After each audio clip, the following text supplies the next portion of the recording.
હવે ઉત્તર ગુજરાતમાં મેઘરાજાએ લીધો રાઉન્ડ। સાબરકાંઠાના પ્રાંતિજમાં લાંબા વિરામ બાદ મેઘરાજાની ધમાકેદાર બેટિંગ। 4 કલાકમાં 3 ઇંચથી વધુ વરસાદ ખાબક્યો હતો। પ્રાંતિજ શહેરના નીચાણવાળા વિસ્તારો સહિત સોસાયટીઓમાં પાણી ભરાઈ ગયા। વરસાદ પડતા રેલવે સ્ટેશન ઉપર આવેલ શાંતિનાથ સોસાયટી, વૃંદાવન સોસાયટીમાં વરસાદી પાણી ભરાઈ ગયા। સોસાયટીઓમાં ઢીંચણ સુધી પાણી ભરાતા રહીશોના ઘરોમાં વરસાદી પાણી ઘૂસ્યા। ભાખરિયા હનુમાન મંદિર પરિસરમાં પણ વરસાદી પાણી ભરાયા। પ્રાંતિજ પાલિકામાં રજૂઆત બાદ પણ પરિસ્થિતિ જેસે થેની જોવા મળી। સોસાયટીઓમાં ઘરોમાં પાણી ભરાતા રહીશોની મુશ્કેલી પણ વધી ગઈ હતી।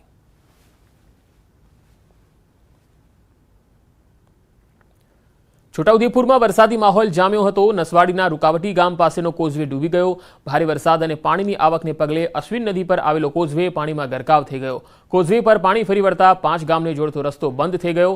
વાઘિયા, મહુડા, વેલાડી, સુકાપુરા, સિંધી કુવાને અસર થઈ। ગામનો જોડતો રસ્તો બંધ થતાં લોકોને 12 કિલોમીટરનો ફેરો લગાવવો પડી રહ્યો છે।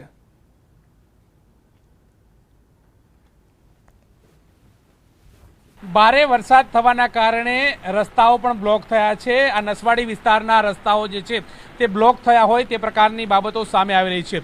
આપ જે દ્રશ્ય જોઈ રહ્યા છો તે નદીમાં વહેણ વધવાના કારણે રસ્તા બ્લોક થતા હોય તે પ્રકારના દ્રશ્યો જોવા મળી રહ્યા છે। કોઝવે પણ પાણીમાં ડૂબ્યો હોય તે પ્રકારના દ્રશ્યો જે છે તે જોવા મળી રહ્યા છે। મધ્ય ગુજરાતના છોટાઉદેપુરમાં ગઈકાલથી જ ભારે વરસાદ જે છે તેની સ્થિતિ સર્જાઈ છે। તે અંતર્ગત નસવાડી તાલુકાના કુકાવટી ગામથી પસાર થતા આ કોઝવે જે છે તે પાણીમાં ગરકાવ થયો છે। મહત્વનું એ છે કે નસવાડીથી તમે 5 ગામ તરફ જાઓ ત્યારે આ કોઝવે આવે છે અને તે પાણીમાં ગરકાવ થઈ ચૂક્યો છે। અહીંથી જે સામેની તરફના જે ગામોની વાત કરીએ તો વાઘિયા, મહુડા, વેલાડી, સુકાપુરા, સિંધી કુવા આ પ્રકારના ગામો જે છે તે પ્રભાવિત થયા છે। એટલે કે તેમને હવે નસવાડી આવવું હોય તો 5 કિલોમીટર આ રસ્તા ઉપરથી જઈ શકાય, પરંતુ જે પ્રકારે પાણીનો વહેણ વધ્યો છે અને કોઝવે પાણીમાં ડૂબ્યો છે જેના કારણે 12 કિલોમીટરના અંતરેથી ફરી નસવાડી આવવાની નોબત જે છે તે આવી રહી છે। સ્થાનિક લોકો પણ આપણી સાથે તેમની સાથે વાત કરીશું।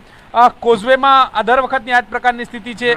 દર વખતની આ જ સ્થિતિ હોય છે કે નસવાડી તાલુકાના કુકાવટી ગામમાં દર વર્ષે આ રીતના બે કાંઠે અશ્વિન નદી વહે છે ને નસવાડી તાલુકાના આજુબાજુ જે ગામડા આવે છે એમાં આપણે વેલાડી છે, સુકાપુરા છે, વાઘિયા છે, આ બધા ગામોના લોકો ફરી ફરીને આવવું પડે છે। દૂધ આપવા માટે બી આ લોકોને તકલીફ પડે છે। સવાર સાંજ સ્કૂલમાં આવવા માટે બી આ લોકોને તકલીફ પડે છે ને આ લોકો બહુ હેરાન પરેશાન રહે છે કાયમ માટે। ચોમાસામાં આ તો પહેલી વાર નદી આવી છે, બાકી આ વર્ષમાં 3-4 વાર આવે છે એટલે આ તકલીફ ઊભી કાયમ માટે રહે છે। તંત્રને ખબર છે તો તંત્ર આ પ્રકારે કોઈ પગલાં લે છે કેમ? તંત્રને બધી જ ખબર હોય છે। વધારે પાણી આવી જાય છે તો કુકાવટી ગામ બી ખાલી કરાવીને તંત્ર અહીંથી હટાવે છે। ચોક્કસથી તો જે પ્રકારે પાણી વધારે આવે તો ગામ લોકોને પણ બહાર જવાની નોબત જે છે તે આવતી હોય છે, પરંતુ અત્યારે હાલ તો કોઝવે પાણીમાં ડૂબ્યો છે ને જેના કારણે 5 ગામના જે લોકો જે છે કે તેમને નસવાડી આવવું હોય તો ભારે મુશ્કેલીનો સામનો કરવાની પણ નોબત જે છે તે આવી રહી છે। કેમેરા પર્સન પંકજ મકવાણા સાથે ગૌતમ શ્રીમાળી, ન્યૂઝ 18 ગુજરાતી, નસવાડી, છોટાઉદેપુર। તો વરસાદના લાંબા વિરામ બાદ છેલ્લા 2 દિવસથી રાજ્યના વિવિધ જિલ્લાઓમાં મેઘરાજા મહેરબાન થયા છે, ત્યારે છોટાઉદેપુર જિલ્લામાં પણ વરસાદનું આગમન થયું છે। અનેક વિસ્તારોમાં વરસાદ ધીમી ધારે વરસી રહ્યો છે। સમગ્ર પંથકમાં વહેલી સવારથી જ આકાશમાં કાળા ડિબાંગ વાદળો ઘેરાયેલા છે। નસવાડી તાલુકાના ગામોમાં પણ વરસાદ વરસ્યો। વરસાદ થતાં ખેડૂતોના પાકને જીવનદાન મળશે।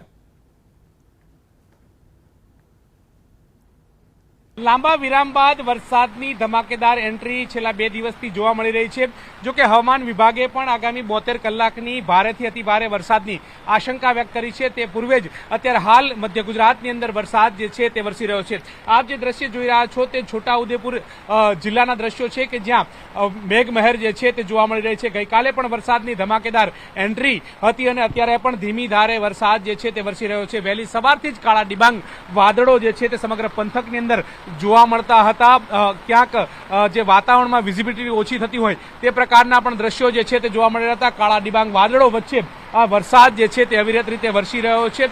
વરસાદ પણ ધીરે ધીરે રૂખ જે છે તે બતાવી રહ્યો છે. મહત્વનું એ છે કે 72 કલાકની અંદર ભારેથી અતિ ભારે વરસાદની હવામાન વિભાગે આશંકા વ્યક્ત કરવામાં આવી છે અને તેને પગલે પણ વરસાદ જે છે તે સમગ્ર પંથકની અંદર વરસી રહ્યો છે. મહત્વનું એ પણ છે કે લાંબો વિરામ જે છે તે વરસાદને લઈ અને જોવા મળ્યો હતો. ત્યારબાદ વરસાદ થયો હતો, જેને લઈને ખેડૂતોએ પણ ક્યાંક ને ક્યાંક જે આશા છે તે અમર થઈ ગઈ હોય તે પ્રકારની વાત જે છે તે સામે આવી રહી છે. કારણ કે લાંબા વિરામ બાદ પાક મુરઝાવાની સ્થિતિ જે છે તે સર્જાઈ હતી. ત્યારબાદ આ વરસાદ જે છે તે ખેડૂતો માટે આશીર્વાદરૂપ સમાન થઈ રહ્યો હોય તો નવાઈ નહીં. કેમેરા પર્સન પંકજ મકવાણા સાથે ગૌતમ શ્રીમાળી, ન્યૂઝ 18 ગુજરાતી. છોટાઉદેપુર જિલ્લાની જીવાદોરી સમાન ઓરસંગ નદી બે કાંઠે વહેતી થઈ છે. બોડેલી નજીક ઓરસંગ નદીનું રૌદ્ર સ્વરૂપ જોવા મળ્યું. નર્મદા કેનાલ નીચેથી પસાર થતી ઓરસંગ નદીમાં ઘોડાપૂર આવ્યું. નર્મદા એક્વાડેક ઉપર આહલાદક દ્રશ્યો સર્જાયા. ગત વર્ષે નર્મદા એક્વાડેકના સંરક્ષણ માટે કરાયું છે બાંધકામ. ઓરસંગ નદીમાં પાણીની સારી આવક થતાં ખેડૂતો ખુશખુશાલ થયા છે. જોકે હાલ જિલ્લામાં વરસાદે વિરામ લીધો છે.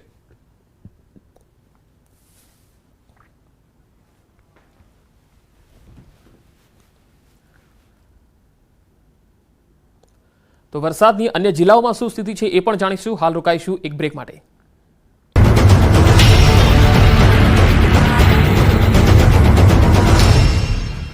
ક્યાં મારો મધ્ય ગુજરાતમાં આજથી 3 દિવસ ભારે વરસાદની આગાહી કરાઈ છે. ભારે વરસાદથી રોડ પર ઠેર ઠેર વરસાદી પાણી ભરાયા છે. વાહન ચાલકો વરસાદી પાણીમાંથી પસાર થવા મજબૂર બન્યા છે. ત્યારે તંત્રની પ્રી મોન્સૂન કામગીરી સામે પણ સવાલો ઊભા થયા છે. બીજી તરફ ધરતીપુત્રોમાં આનંદ વ્યાપી ગયો છે.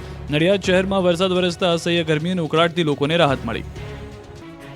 ડેમના દરવાજા ખુલાતા જ પુષ્કળ પાણીનો ધોધ વહી નીકળ્યો. તાપીના ઉકાઈ ડેમમાં પાણીની આવકમાં વધારો થયો. ઉપરવાસમાં ભારે વરસાદ ખાબકતા ઉકાઈ ડેમનું જળસ્તર વધ્યું. ડેમનું રૂલ લેવલ જાળવી રાખવા 47,000 ક્યુસેક પાણી તાપી નદીમાં છોડાયું. હાલ ડેમના 22 દરવાજામાંથી 4 દરવાજા 4 ફૂટ સુધી ખુલી તાપી નદીમાં પાણી છોડાઈ રહ્યું છે.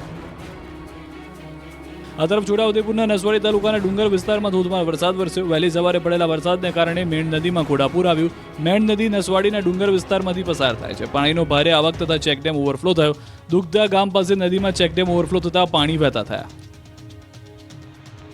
અવિરત વરસાદને કારણે ક્વાંટ તાલુકાની સાપણ નદીમાં ઘોડાપૂર આવ્યું. ક્વાંટ તાલુકાના રેણદી પાસેથી પસાર થતી સાપણ નદીમાં સિઝનમાં બીજી વખત ઘોડાપૂરના દ્રશ્યો સર્જાયા. ઉપરવાસના મધ્યપ્રદેશમાં ભારે વરસાદને પગલે સાપણ નદી બે કાંઠે વહેતી થઈ. અમરેલી જિલ્લાનો સૌથી મોટો ગણાતો ખોડિયાર ડેમ ફરીવાર છલકાયો. શેત્રુંજી નદીમાં પૂર આવતા ખોડિયાર ડેમ ઓવરફ્લો થયો. ગીર જંગલ અને ધારી પંથકમાં ભારે વરસાદ વરસતા શેત્રુંજી નદી બે કાંઠે વહેતી થઈ. ખોડિયાર ડેમના 2 દરવાજે 1-1 ફૂટ ખોલવામાં આવ્યા. ખોડિયાર ડેમ ઓવરફ્લો થતા નીચાણવાળા વિસ્તારોને એલર્ટ કરવામાં આવ્યા. લોકોને નદીના પટમાં અવરજવર ન કરવા પણ તંત્રએ સૂચના આપી. ઉપરવાસમાં ભારે વરસાદ ખાબક્યો અને ઉકાઈ ડેમમાં ધસમસતા પાણી આવ્યા. ભારે વરસાદને કારણે ઉકાઈ ડેમમાં પાણીને મોટા પાયે આવક થઈ. જળસ્તર વધતા ઉકાઈ ડેમના 4 દરવાજા ખોલાયા અને પાણીનો પ્રવાહ તાપી નદી તરફ વહેતો થયો. તાપી નદી પર માંડવી તાલુકાનો કાકરાપાર ડેમ છલકાઈ ગયો. કાકરાપાર ડેમ પૂર્ણતા સપાટીથી 4.7 ફૂટ ઉપરથી ઓવરફ્લો થયો. કાકરાપાર ડેમની મહત્તમ સપાટી 160 ફૂટ છે. હાલ કાકરાપાર ડેમ મહત્તમ સપાટીથી ઓવરફ્લો થયો છે. કાકરાપાર ડેમ ઓવરફ્લો થતાં નયનરમ્ય દ્રશ્યો સર્જાયા. છોટાઉદેપુર જિલ્લો પણ મેઘરાજાના આક્રમણથી ધમરોળાયો. ભારે વરસાદ ખાબકતા જિલ્લામાં પસાર થતી નદીઓમાં ધસમસતા પાણી વહેતા થયા. બોડેલીના ચલામલી પાસે રાજવાસના આડબંધ ઓવરફ્લો થયો.